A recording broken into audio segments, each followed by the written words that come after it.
آیا کہ بعض علماء کہتے ہیں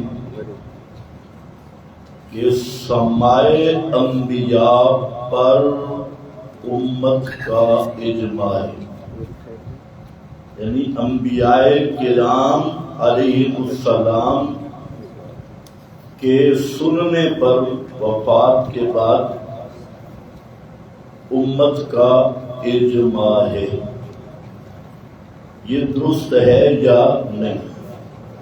یہاں چند باتیں ذہن میں رکھ لیں۔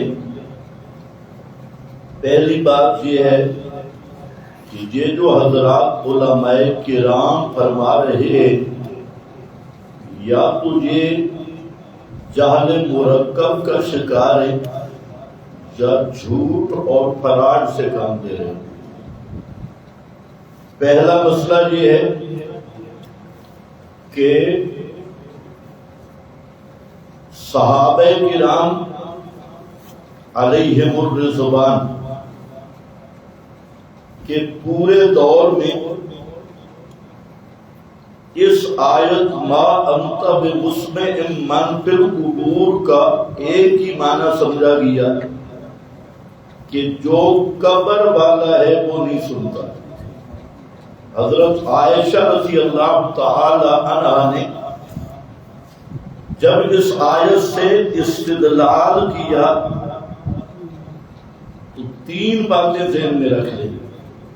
ایک یہ کہ سن 110 ہجری تک صحابہ کا زمانہ ہے، کسی صحابی نے ام المومنین کے اس معنی پر اعتراض نہیں کی، حالانکہ صحابہ کرام معمولی باتوں پہ بھی جب اختلاف ہوتا تو اعتراض کرتے۔ دنیا کا کوئی مولوی یہ آپ کو نہیں دکھا سکتا کہ کسی صحابی نے کہا ہو حضرت عائشہ صدیقہ کے سامنے کہ آپ قرآن کا معنی صحیح نہیں کر رہی، غلط کر رہی، قرآن کا یہ معنی نہیں۔ آخر کیا وجہ ہے کہ ام المومنین معنی قرآن کا بیان کر رہی ہیں؟ 110 ہجری تک صحابہ کا زمانہ ہے اور کوئی صحابی تردید کیوں نہیں کرتا؟ چلو سامنے نہ صحیح، کسی اور مقام پہ تردید کر دیتا، کہیں بھی نہیں۔ پھر یہ ہے کہ ان آیات کا معنی جو آج لوگ ہمیں بتاتے ہیں کہ سما نافع کی نفی ہے یا اسما کی نفی، جو بھی انہوں نے بنا رکھے ان کے مولویوں نے ڈھونگ، تو ہم کہتے ہیں یہ جو معنی ہے یہ کس صحابی نے کی ہے؟ حضرت عائشہ کی تردید بھی نہیں دکھا سکتے اور اپنے والا معنی کسی صحابی سے بھی نہیں دکھا سکتے۔ تو صحابہ کے دور میں اس آیت کا یہی معنی رہا۔ پھر کسی صحابی، خود حضرت عائشہ نے انبیاء کو مستثنا کیا، حضرت عائشہ نے حضرات انبیاء کو مستثنا نہیں کیا۔ حضرت عائشہ کا ایک فرمان بھی نہیں دکھایا جا سکتا کہ انبیاء کے علاوہ مردے نہیں سنتے، انبیاء سنتی ہیں، حالانکہ آیت عام ہے من فی القبور، جو بھی قبر میں، اور پھر آدمی حنفی بھی ہو تو پھر تھوڑا شرم بھی کرنی چاہیے، تھوڑا سا۔ احناف کا ضابطہ یہ ہے کہ من عام ہے اور عام کتاب اللہ کا اسی طرح قطعی ہوتا ہے جیسے خاص، اور عام کی تخصیص کے لیے نص قطعی حدیث متواتر درکار ہے، کسی مولوی ملوانے کا قول نہیں، کراچی پشاور لاہور کا مولوی کھڑا ہو جائے۔ تو عام کتاب اللہ کا جب قطعی ہے اپنے تمام افراد کو قطعاً بیقیناً شامل ہے۔ اب اگر حضرات انبیاء کرام یا نبی کریم صلی اللہ علیہ وسلم کو اس من کے عموم سے نکالنا ہے تو تمام اصول کی کتابوں میں ہے کہ اس کے لیے نسکتی پیش کرو، اور تمہارے پاس بیچاروں کے پاس نسکتی چھوڑو، خبر باعث صحیح کوئی نہیں، محمد بن مروان بابے کو نچا رہے ہو اور لوگوں کو جھوٹ بولتے ہو کہ اور سند بھی ہے جو کتاب بکری کھا گئی، وہ سند سمیت غار میں گئی۔ تو صحابہ نے اس آیت کو عام رکھا، تابعین نے عام رکھا، تو یہ کہنے میں حق بجانب بیان کہ سماع انبیاء اور غیر انبیاء کا فرق کرنا بدعت ہے، یہ نہ صحابی سے ثابت ہے نہ تابعی سے، بدعت بھی ہے فراڈ بھی ہے۔ پھر یہ ہے ان لوگوں پر مجھے تعجب ہے کہ عام مردوں کے سننے پر چلو اس کا مطلب جو بھی ہو، لیکن کچھ نہ کوئی روایتیں تو موجود ہیں۔ مثلا قلیب بدر کا واقعہ خرق عادت ہے، سب کچھ ہے، لیکن لوگوں کو دھوکہ دینے کے لیے تو موجود ہے نا۔ بخاری میں بدر کے مردوں کے سننے والی بات یہ الگ بات ہے، حضرت عائشہ نے اس کا کیا معنی کیا، یا جو علماء کہتے ہیں اس وقت انہوں نے بات سنی، انہوں نے معجزتاً کہا یہ آپ کا معجزہ تھا، یہ بات ہی الگ ہے۔ لیکن عام مردوں کے سننے پر تو بخاری میں وہ روایت موجود ہے، کرا نیال والی بھی بخاری میں موجود ہے، جس کو امام شامی نے کہا ان صح سندہ ولکن معلول لعلت تقتضی عدم ثبوتها وہی مخالفتہ للقرآن، یہ قرآن کے مخالف ہے۔ اسی پر مولویوں کے پیٹ خراب ہوئے تھے 1 سال پہلے، یہی عبارت میں نے پڑھی تھی، شامی میں رد المحتار۔ لیکن تعجب ہے کہ وہ بھی عام موت ہے، اور انبیاء کے سماع پر تو ضعیف حدیث بھی کوئی نہیں۔ یہ بات ذرا سمجھے، مولوی کو کہو کہ انبیاء عند القبور سنتے ہیں، چلو ضعیف حدیث پیش کر دے۔ یہ من صلی جو موضوع پیش کرتے ہیں یہ بھی امام الانبیاء کے بارے میں، دعویٰ عام انبیاء عند القبور سنتے ہیں، تو انبیاء کرام کے عند القبور سننے پر ان کو کہو چلو ضعیف حدیث لے آؤ، اس پر ضعیف روایت بھی کوئی نہیں۔ پھر یہ کیسا اجماع ہے جو قرآن کے صریح خلاف ہے؟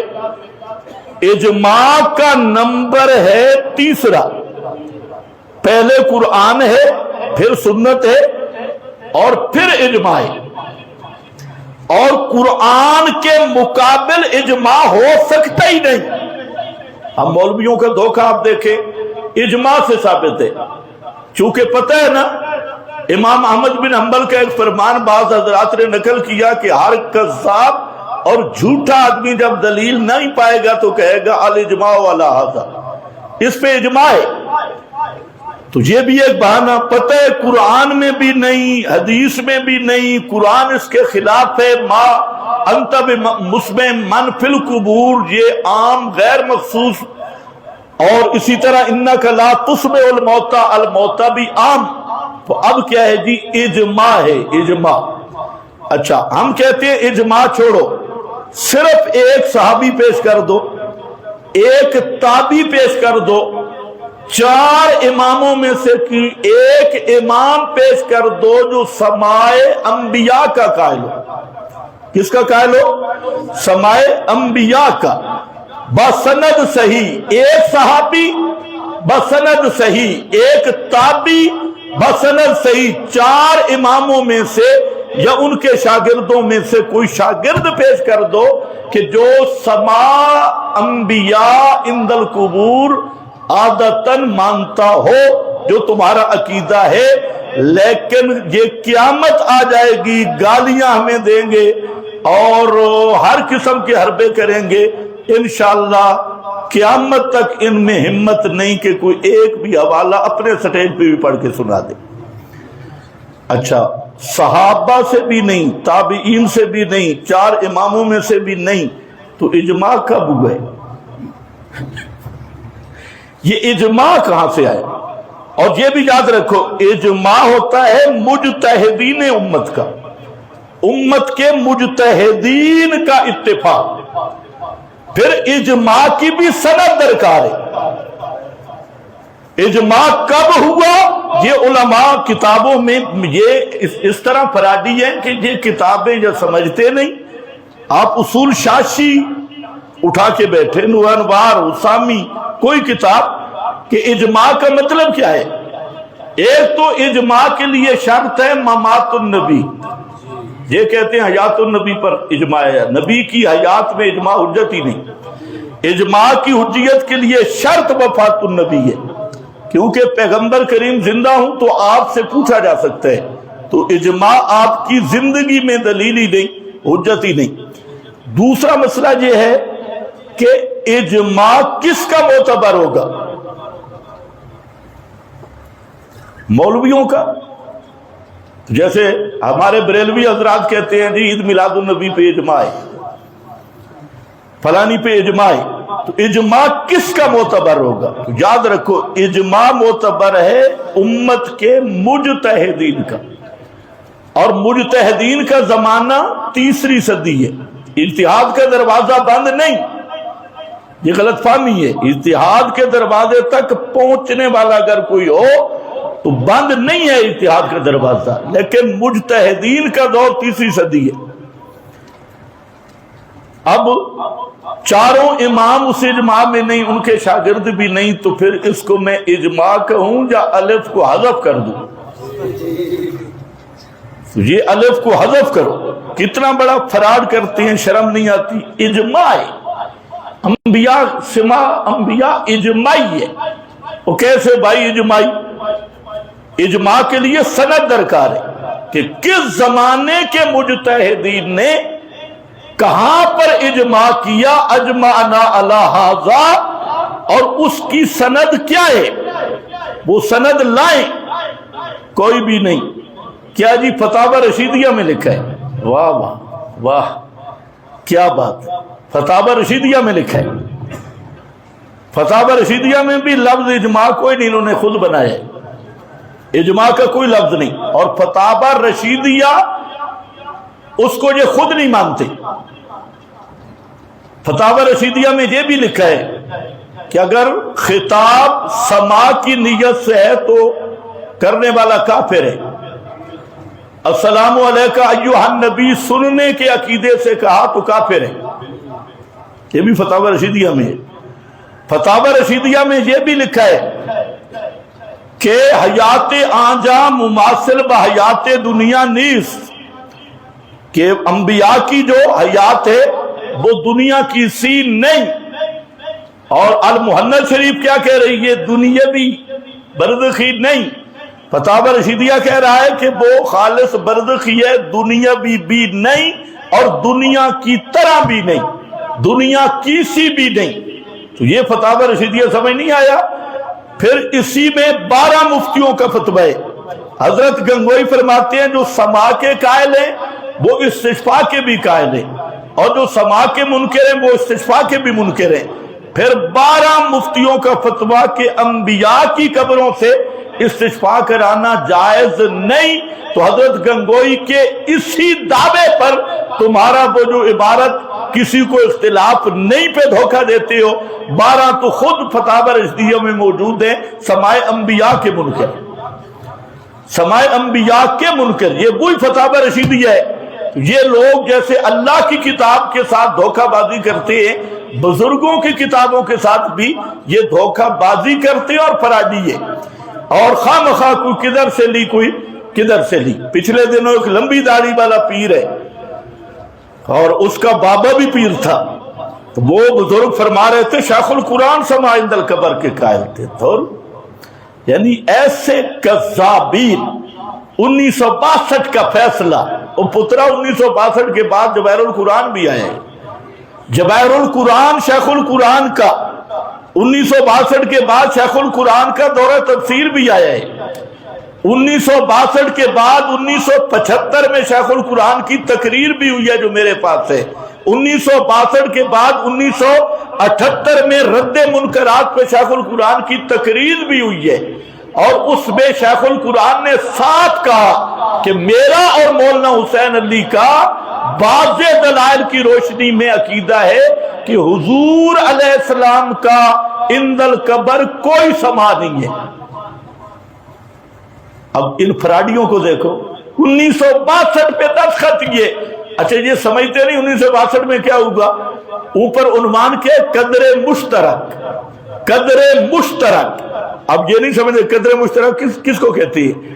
پھر وہ کوئی عقیدہ نہیں، وہاں لکھا ہے مصالحت، صلح حدیبیہ، مصالحت۔ تو مصالحت میں تو نبی پاک صلی اللہ علیہ وسلم نے محمد رسول اللہ مٹوا کے محمد بن عبداللہ لکھایا تھا، رسول اللہ کا لفظ آپ نے مٹوایا تھا۔ اب ان کو چاہیے کہ آئندہ کلمے میں محمد بن عبداللہ پڑھے، کیونکہ صلح حدیبیہ میں آپ نے رسول اللہ کا لفظ کٹا دیا تھا اور محمد بن عبداللہ لکھوایا، بسم اللہ کٹوا دیا، بسمک اللہم لکھوایا۔ تو یہ ایسے فراڈی لوگ ہیں۔ خود حضرت شیخ القرآن کی اپنی تقریریں، اپنی تحریریں 74 کی، 75 کی، 78 کی سب موجود ہیں، جن میں شیخ القرآن پورا جہاں تک کہہ رہا ہے کہ اے اللہ فرماتے ہیں نہیں سنتے، تو مولوی کہتے ہیں بچو سن دے، دھور لانتی ہو۔ اور شیخ القرآن کے چیلنج موجود ہے، لیکن انہی پہ پھر الزام وہ بھی قائل۔ تو بہرحال میں عرض یہ کر رہا تھا کہ سمائے انبیاء اور عام موتا کے اندر فرق جو کر رہا ہے، یہ ایک قول بدعی ہے اور یہ ان مولویوں کی بدعت ہے، ورنہ قرآن کی روح سے انبیاء کا عدم سماع زیادہ مؤکد ہے۔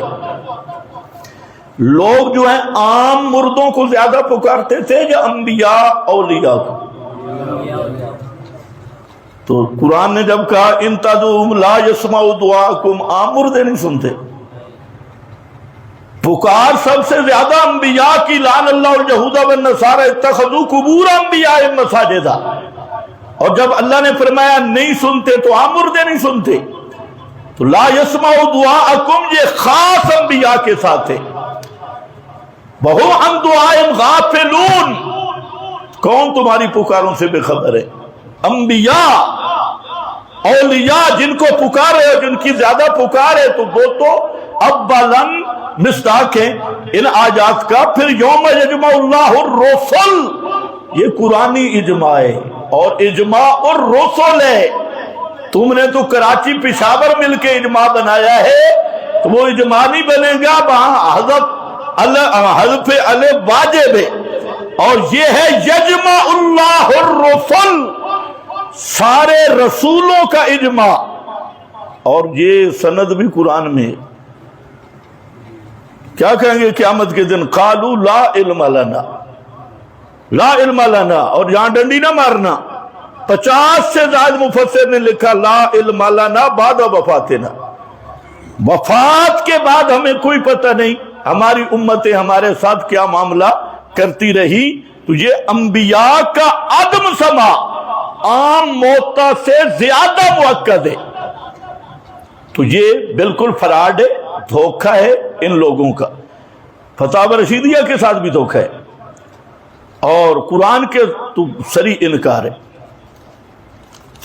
ابھی ان کے سوال میرے پاس کچھ موجود ہیں، لیکن اگلے جمعے پہ۔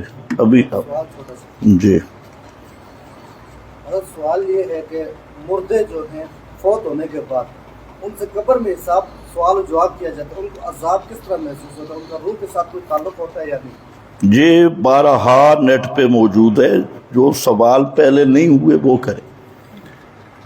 یہ مسئلہ تو 6 گھنٹے کا موجود ہے نیٹ پہ۔ آپ کہتے ہیں جی، میں آپ کو بتاتا ہوں، میں ان سے فارغ ہو جاؤں، یہ مسئلہ چونکہ مفصل ہو چکا ہے، آپ کا مسئلہ بھی رہتا نہیں۔ کوشش یہ کیا کرو کہ جن سوالوں کا جواب نیٹ پہ الفرقان ID پہ یا جہاں ہے تو وہاں سن لیا کرو، تاکہ ہمارا جہاں وقت بچ جائے، اور نئی چیز ہم جہاں جن کا پہلے جواب نہیں آیا ہم ان چیزوں کا جواب دیں۔ تو آپ کہتے ہیں بزرگوں کا وسیلہ جائز نہیں، قیامت کے دن سب حضرت آدم کے پاس کیوں جائیں گے؟ ماشاءاللہ۔ پہلی بات یہ ہے کہ وسیلے کا مفہوم سمجھو۔ ہم تو وسیلے کے قائل ہیں، کس نے آپ کو بتایا منکر ہے؟ بات سمجھنے کی ہے۔ وسیلہ کا مفہوم سمجھو۔ وسیلے کا معنی کیا ہے؟ وسیلے کے 3 معنی ہیں۔ ایک معنی وسیلے کا ہے قرب، نزدیکی، مرتبہ، قربت۔ دوسرا معنی وسیلے کا جنت میں ایک خاص مکان۔ تیسرا معنی وسیلے کا کہ ما یتقرب بہ، ذریعہ قرب۔ اور ایک چوتھا معنی بھی ہے وسیلہ کا، وہ ہے الدعا۔ یہ کل 4 معنی۔ کتنے معنی ہیں؟ 4۔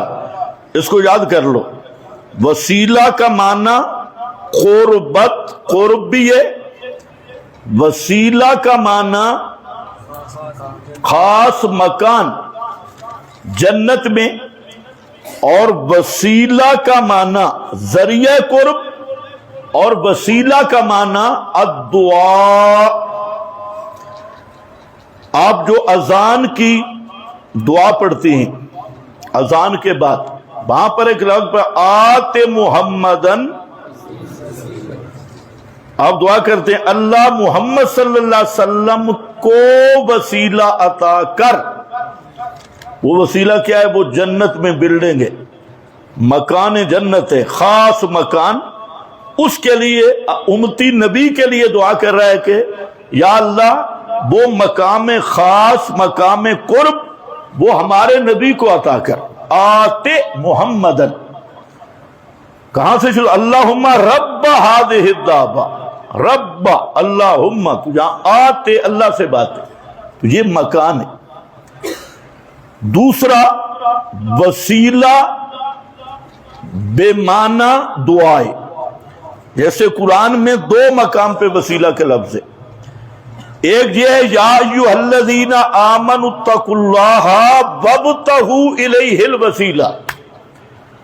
ابن عباس نے معنی کیا الوسیلہ الدعا۔ معنی کیا ہے کہ اے ایمان والو اللہ سے ڈرو اور اپنی ساری حاجتیں صرف اللہ سے طلب کرو۔ وابتغوا الیہ الوسیلہ، اپنی ساری حاجتیں صرف اللہ سے مانگو، کسی غیر اللہ سے نہ مانگو۔ یہ وہی آیت وسیلہ۔ دوسرا فرمایا کہ جن کو اللہ کے سوا تم پکارتے ہو، فلا یملکون کشف الضر عنکم ولا تحویلا، وہ تم سے مصیبت کھول بھی نہیں سکتے، موڑ بھی نہیں سکتے۔ اگلا جملہ ذرا دیکھنا ہے، نہ لگی کھول سکتے ہیں، نہ آئی موڑ سکتی ہے۔ وہ کون ہے؟ اولئک الذین یدعون ویبتغون الی ربہم الوسیلہ، یہ وہ لوگ ہیں کہ اپنی حاجتوں میں، اپنے دور میں صرف اللہ کو پکارا کرتے تھے۔ جن کو تم پکار رہے ہو، انبیاء کو، اولیاء کو، تو جب انہیں ضرورت پڑتی تھی تو یہ کس کو پکارتے تھے؟ اللہ کو پکارتے۔ کیسے؟ یرجون رحمتہ ویخافون عذابہ، اس کی رحمت کی امید رکھ کے، اس کے عذاب سے ڈر کر۔ اور اسی مضمون کو سورہ انبیاء میں بیان کیا، اولئک الذین یدعوننا رغبا ورہبا یرجون رحمتہ یخافون عذابہ رغبا ورہبا۔ یہ جتنے انبیاء کرام تھے، یہ اپنی حاجات میں مجھے پکارتے تھے، مجھ سے توقع کر کے اور میرے بے پرواہی سے ڈرتے ہوئے۔ تو یہ دونوں آیتیں قرآن میں ہیں۔ تیسرا وسیلہ کا معنی قرب، نماز، روزہ، حج، دعا، یہ سارے وسیلے ہیں. اور قرب الہی کیا ہے کہ ترک السیئات فعل الطاعات، نیکی کرنا برائی چھوڑنا، یہ اللہ کے قرب ہے اور اللہ کے قرب کا ذریعہ ہے. اب آؤ دعا کا کیا طریقہ ہے. دعا میں کوئی اللہ کو دھمکی شمکی دینی ہے یا براہ راست مانگنی، تو یہ دعا کا مسئلہ الگ ہے جو مولوی دھوکہ دیتی ہے. تو دعا کے بارے میں بار بار قرآن پڑھو گے، فَادْعُوا اللَّهَ مُخْلِصِينَ لَهُ الدِّينَ، دعا خالص اللہ سے کرنی، اس میں رلا نہیں کرنا. ہاں جو دعا میں وسیلہ ہے اس کی بھی دو قسمیں ہیں. ایک وسیلہ مشروع ہے جو وسیلہ نبی پاک صلی اللہ علیہ وسلم نے امت کو بتایا. ایک وسیلہ غیر مشروع ہے جس کو پیغمبر کریم نے مٹایا ہے. مشروع وسیلہ کیا ہے، غیر مشروع کیا ہے؟ مشروع وسیلہ للہ الاسماء الحسنی فادعوہ بہا، اللہ کے نام خوبصورت جب بھی اللہ سے مانگو تو اللہ کے ناموں کے وسیلے سے مانگو. اور الحسنی علماء جانتے ہیں سب سے زیادہ اللہ. اس کی تین صورتیں ہیں. ایک یہ ہے کہ آپ اللہ کے نام ذکر کریں، جیسے سورہ فاتحہ ہے. سورہ فاتحہ کا دوسرا نام تعلیم المسئلہ ہے، اور مسئلہ کا معنی مانگنا، اللہ سے مانگنے کا طریقہ بتانے والی سورہ. اس میں کہ الحمدللہ ہے رب العالمین، رب العالمین لفظ اللہ، رب العالمین، رب، مالک یوم الدین، تین مالک یوم، یہ اللہ کے نام ہے. مالک، ایاک نعبد سے معبود سمجھ آئے، ایاک نستعین سے مستعان سمجھ آئے، اہدنا الصراط سے ہادی سمجھ آئے. تو یہ کیا اللہ تعالیٰ کے نام ہے. دوسرا یہ کہ جتنی آپ کی حاجتیں ہیں ہر مناسب حاجت کے لیے اللہ کی مناسب صفت سے اللہ کو پکارو. رزق کی ضرورت ہے یا رزاق، گناہ معاف کرانے ہیں یا غفار، اور دشمن پہ غلبہ پانا ہے یا فتاح. تو یہ اللہ کے نام، جتنی تمہاری حاجتیں اس سے زیادہ اللہ کے نام ہیں، تو ان ناموں سے پکارو. اور تیسرا یہ ہے کہ آپ یوں بھی کہہ سکتے یہ تینوں صورتیں. تو یہ وسیلہ اس کے قریب نہیں آتے. نبی پاک کی ساری دعائیں اسی پہ مبنی ہیں. قرآن آپ پڑھیں، قرآن میں فرشتوں کی دعائیں، انبیاء کی دعائیں، مومنین کی دعائیں ساری اسماء حسنہ سے بھری ہے، اور یہی حدیث ہے. اسی طرح زندہ آدمی سے دعا کروانا یہ بھی جائز ہے، یہ بھی وسیلہ ہے. کسی کوئی بندہ ہے، چاہے بڑا ہے چھوٹا ہے، حضرت عمر نے نبی پاک صلی اللہ علیہ وسلم سے دعائیں کروائی اور نبی پاک نے حضرت عمر سے دعا کروائی. جب حضرت عمر عمرے پہ جانے لگے تو آپ نے فرمایا لا تنسانا فی دعائے کا، مجھے اپنی دعاؤں میں یاد رکھنا، بھلانا نہیں. اور امتی نبی کے لیے دعا کر رہا ہے، اللہم صلی علی محمد. دعا ہی ہے نا، دعا ہی ہے، اذان کے بعد والی دعا ہی ہے. نبی کے لیے جو دعا ہے نا اس میں بھی نبی کا وسیلہ نہیں ذکر اس میں بھی اللہم رب کا لفظ. خیر، تو زندہ سے دعا کروانا یہ بالکل صحیح ہے، بڑے سے چھوٹے سے ثابت شدہ بات ہے. اور جو وسیلہ غیر مشروع ہے وہ ہے مردے کو پکارنا سما آدی کے عقیدے سے، چاہے کہے کر دے یا کروا دے.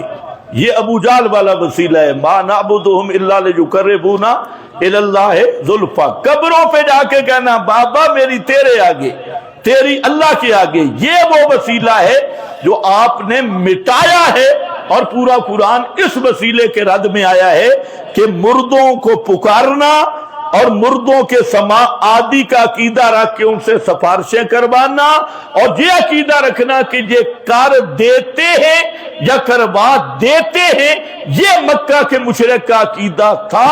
اور اس وسیلہ شرکیہ کو پیغمبر کریم نے مٹا دیا اور بٹھایا ہے۔ موٹی سی بات یہ، قیامت کے دن کیا ہوگا، پوری ان کو کہو حدیث بیان کرو۔ حضرت آدم کے پاس مخلوق جائے گی کس کے لیے؟ حضرت آدم اس وقت زندہ ہوں گے جب میت ہوں گے؟ جی، اور کس کے لیے جائیں گے؟ دعا کرانے کے لیے۔ تو کس بے ایمان نے تمہیں کہا زندہ سے دعا کرانا ناجائز ہے؟ تو حضرت آدم زندہ ہوں گے اور زندہ سے دعا کروانے لوگ جائیں گے، لیکن آدم کہیں گے لست لہا، میرے اندر طاقت نہیں۔ تم تو کہتے ہو قیامت کے دن عدالت کی کرسی پہ علی ہوگا، کوئی کہتا ہے ولی ہوگا، کوئی کہتا ہے جی میرا بابا ہوگا، کوئی سیال شریف، کوئی گولڑا شریف، تم تو یہ کہتی ہو۔ اور حضرت آدم کہیں گے کہ میرا یہ مقام نہیں کہ آج میں تمہارے لیے دعا ہی کر سکوں۔ مولوی کو کہو پوری طرح حدیث بیان کیا کر۔ پھر قوم جائے گی حضرت موسیٰ کے پاس، حضرت عیسیٰ کے پاس، حضرت ابراہیم کے پاس، یہ چند انبیاء کے پاس نہیں۔ دنیا میں دلائل تھے، وہاں مشاہدہ ہوگا کہ اتنے بڑے جلیل القدر پیغمبر ایک ایک کہہ رہا ہے لست لہا، میرے اندر یہ طاقت نہیں کہ میں اللہ سے بات کروں۔ اور ان کا عقیدہ مشرکوں کا بھی دیکھو، فلانا پیر اپنے مریدوں کو لا کے ادھر سے گزر جائے گا، فلانا ادھر سے گزر جائے گا، کوئی اس کو لے کے چلا جائے گا، میدان قیامت خالی ہوگا، فرشتے حساب کس سے کریں گے؟ سارے پیر مریدوں سے میں جنت میں ہوں گے۔ وہاں تو انبیاء نہیں بول سکیں گے۔ اور جب نبی پاک کے پاس آئیں گے تو آپ سجدے میں گریں گے، لمبا سجدہ ہوگا، پھر سجدہ بھی اتنا لمبا، اور فرماتے ہیں ثم یفتح اللہ علیہ من محامدہ، وہ جو سجدہ ہوگا اس سجدے میں اللہ میرے دل میں خاص حمدیں ڈالے گا جو اس سے پہلے مجھے بھی معلوم نہیں ہوئی۔ دنیا میں آپ نے سجدے میں بڑی حمدیں کی ہیں، لیکن اس سجدے کے جو ذکر ہوگا وہ اس وقت آپ کے ذہن میں ڈالا جائے گا۔ جمی ما کان ما یکون والا عقیدہ کہاں گیا، اس وقت ڈالا جائے گا۔ اور پھر کہا جائے گا سل، آخری سجدے کے بعد بھی کیا کہا گیا ہے؟ سل، میرے پیغمبر مانگ، اب بھی تیرا کام مانگنا ہے، داتا پھر بھی میں ہوں، توتا دوں گا میں، آپ مانگیں۔ تو اس تبسل کا کس نے انکار کیا بھائی؟ زندہ آدمی سے نہیں کرواتے آپ دعا، تھوڑے امام نہیں کرتے تھوڑے تو زندہ آدمی سے دعا کروانا بالکل صحیح۔ اور جو شفاعت کا قائل ہے تو وہ پھر مختار کل والا عقیدہ نہیں رکھ سکتا، اور جو مختار کل والا عقیدہ رکھے وہ شفاعت کا منکر ہے۔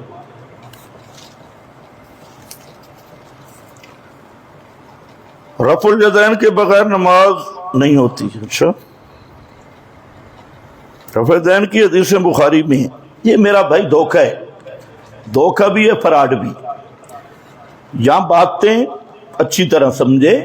رفع الیدین کا جو مسئلہ ہے یہ مولوی حضرات خیانت کرتے ہیں، پوری بات نہیں بتاتے۔ پوری بات سمجھو ایک منٹ میں۔ پوری بات یہ ہے کہ جو تکبیر تحریمہ کا رفع یدین ہے،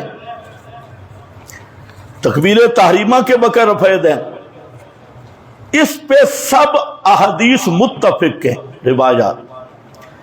اور تکبیر تحریمہ کے علاوہ کہاں کہاں رفع یدین ہوا، اس میں ساری حدیثوں میں اختلاف ہے۔ اس کو اصول حدیث میں کہتے ہیں اضطراب، کہ تکبیر تحریمہ کے علاوہ کا رفع یدین کہاں کہاں ہوا۔ تو اس میں مختلف روایتی، ایک قسم کی نہیں، اس میں 9 سے زیادہ حدیثیں کھڑی ہیں کہ سجدوں میں رفع یدین آپ نے کی ہے، سجدوں میں۔ اب سجدوں والا رفع یدین شیعہ کر رہے ہیں، اور ہمارے اہل حدیث دوست نہیں کرتے۔ تو ہم اپنے اہل حدیث دوستوں سے پیار سے پوچھتے ہیں کہ پیارے پیارے میٹھے میٹھے بھائیوں، 9 حدیثوں کو کیوں چھوڑ دیا؟ سجدوں والا رفع یدین کیوں وہ تمہیں رکوع والا کہتے ہیں، آپ ان سے سجدہ والا پوچھیں، یہ کیوں چھوڑا ہے؟ وہ بھی تو حدیثیں ہیں اور سیاہ ستہ میں بھی ہے۔ پھر یہ ہے کہ یہ جو بخاری شریف کا حوالہ دیتے ہیں لوگوں کو خراب کرنے کے لیے، یہ بخاری کی بات میں کر رہا ہوں، آپ صرف اندازہ کر لیں۔ دوسرا دھوکہ یہ دیتے ہیں کہ حدیث کے لیے سارے نمبر چیک کرنا ضروری ہوتے ہیں، ایک نمبر پہ کام نہیں چلتا مرزا جلوی کی طرح، انٹرنیشنل نمبر، تو انٹرنیشنل بندہ بے ایمان بنتا ہے۔ یہی حدیث ہے بخاری میں، بخاری میں حدیث ہے حضرت عبداللہ ابن عمر سے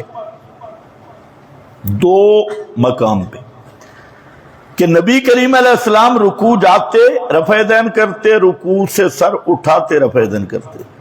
ایک روایت میں تیسری رکعت کا کوئی نہیں ہے، دوسری روایت میں تیسری رکعت کا بھی ہے، تو ایک تو اختلاف خود بخاری میں موجود ہے۔ بخاری نے ایک سند سے لایا تو صرف رکوع جانے اور رکوع سے سر اٹھانے کا ہے، دوسری سند بخاری لایا تو اس میں تیسری رکعت کا بھی ہے۔ یہ خود اختلاف بخاری کے اندر شروع ہوگی۔ پھر یہی حدیث حضرت عبداللہ ابن عمر والی، یہ امام بخاری کے استاد ہیں محدث حمیدی، میرے پاس ان کی کتاب موجود ہے مسند الحمیدی، وہ مکے کے بزرگ ہیں اور بخاری شریف کی پہلی حدیث کا وہ استاد بھی وہی ہے محدث حمیدی۔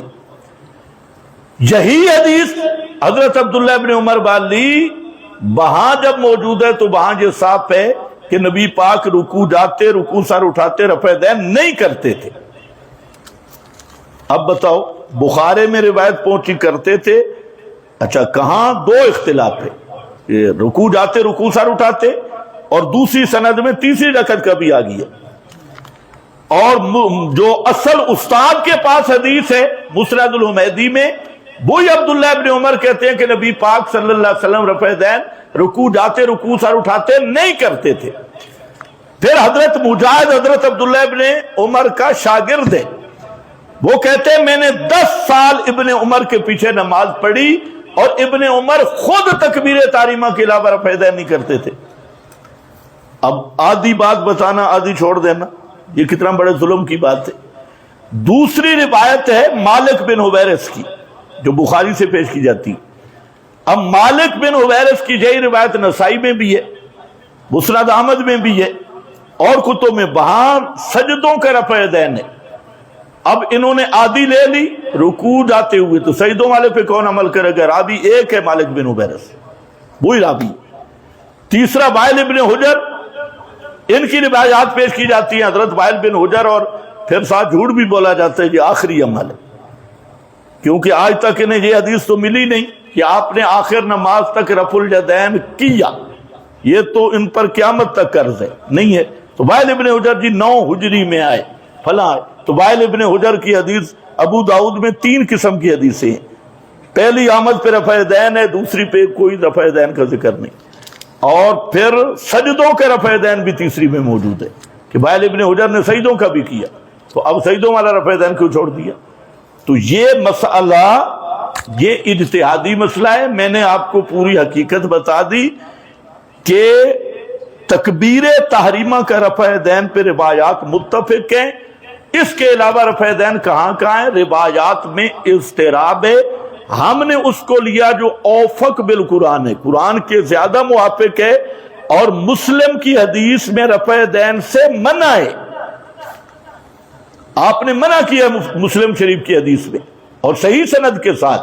وہاں 2 حدیثیں ہیں، ایک اشارے والی، ایک رفع دین والی۔ غیر مقلد دھوکہ دیتے ہیں جی دونوں ایک ہیں، دونوں ایک نہیں ہیں، دونوں میں بہت سا فرق ہے، تو منع موجود ہے۔ تو اس لیے ہم افضل طریقہ یہی سمجھتے ہیں رفع دین نہ کرنا، اور قرآن و حدیث کی روشنی میں جو کرتا ہے رفع الیدین لیکن صرف جائز سمجھ کے کرتا ہے، ہمارا اس سے جھگڑا ہی نہیں، لیکن جو کہتا ہے نا کہ رفع دین کے بغیر نماز ناقص ہے، خلاف سنت ہے، تو پھر وہ رافضی بھی ہے اور بدعتی بھی ہے، اور وہ یہ فتویٰ صحابہ پہ لگا رہا ہے کہ صحابہ کا جمع غفیر رفع دین نہیں کرتا تھا، تو ان پہ جب فتویٰ لگے گا تو پھر ہمارا اختلاف شروع ہوگا۔ میرا خیال ہے بجلی بھی چلی گئی، یہ کیا ہے؟ وہ عذاب قبر والا ساتھی تو بھاگ گیا ہے، عذاب قبر کا سوال کرنے والا چلا گیا ہے، اس کو میرا خیال ہے خود عذاب شروع ہو گیا۔ بعض لوگ کہتے ہیں بھائی یہ جو واٹس ایپ والے اب آپ لے آئے، یہ پہلے دینے چاہیے، ابھی اتنا لمبا سوال و جواب کی نشست نہیں ہو سکتی۔ ادھر جو ساتھی بیٹھے ہیں نا وہ کر لیں، جو جنہوں نے بھیجے ہیں، یہ آئندہ جمعے پہ اس کے لیے الگ نشست ہوگی، یہ بہت زیادہ سوال۔ ادھر کسی ساتھی نے پوچھنا ہے جو موجود ہیں تو وہ پوچھ لیں، پرچی شرچی بھی لکھنے کی ضرورت نہیں۔ آج کل عوام کیا خواص، علماء طلباء میں کس میں؟ ہاں کرکٹ،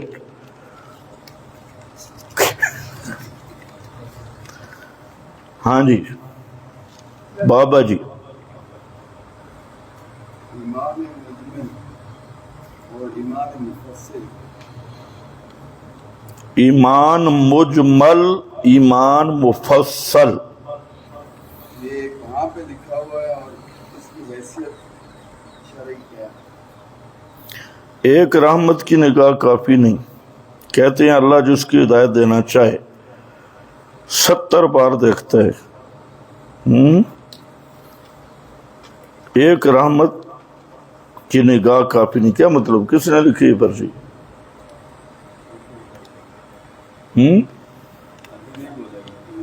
بھائی لکھ لو، بتا دو نا، میں نہیں سمجھا آپ کی پرچی۔ کہہ رہے 70 بار رحمت سے دیکھنے کی کیا ضرورت ہے، ایک ہی دفعہ کرتے ہیں۔ ماشاء اللہ۔ اور بھائی اللہ تعالیٰ کا دیکھنا آپ کی طرح ہے، لیسا کمثلہ شیء، اس کی مثل کوئی چیز نہیں، اس کا نظر رحمت سے دیکھنے سے مراد رحمت کرنا ہے، نظر کرنا نہیں ہے، رحمت کرنا مراد ہے۔ بس کرو یار۔ ایک شخص کہتا ہے تم تکلیف کرتے ہو، تقلید کرتے ہو، ہم اتباع رسول کرتے ہیں، تقلید ضروری نہیں۔ بھائی یہ جو سوال ہے نا بہت لمبا ہو گئی آج کی مجلس، انشاءاللہ آئندہ جمعہ پہ سب کا جواب، یہ ان کو سنبھال کے رکھ لو، بابے کا سوال بھی آئندہ جمعہ۔